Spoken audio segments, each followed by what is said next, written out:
এক ছিল শান্তিপূর্ণ এক গ্রাম। সব মানুষ সুখে শান্তিতে বসবাস করত। গ্রামের মাঠে গরু ছাগল ঘুরে বেড়াতো, বাচ্চারা খেলতো, আর সবাই একে অপরকে ভালোবাসতো। কিন্তু এক রাতেই ঘটল এক ভয়ঙ্কর ঘটনা।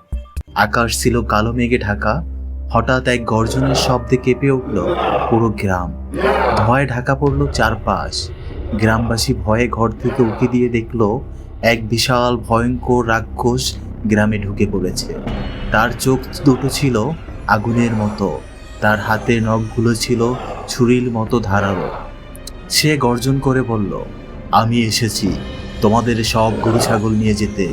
গ্রামের মানুষ কিছু বুঝে ওঠার আগেই রাক্ষস একে একে সব গরু ছাগল ধরে তার বিশাল থলিতে ঢুকিয়ে ফেলল।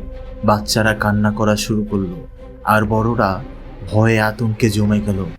পরের দিন সকালে গ্রামের এক সাহসী ছেলে, নাম ছিল তার রাজু, সে ঠিক করলো কিছু একটা করতেই হবে।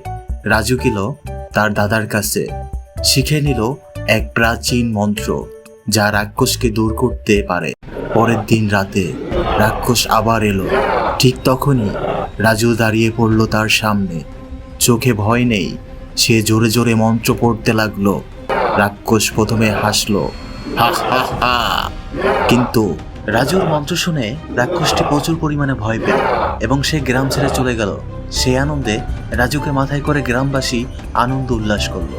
গল্পটি এ পর্যন্তই। ভালো লাগলে একটি লাইক করবে এবং চ্যানেলটিকে সাবস্ক্রাইব করে পাশে থাকবে। ধন্যবাদ।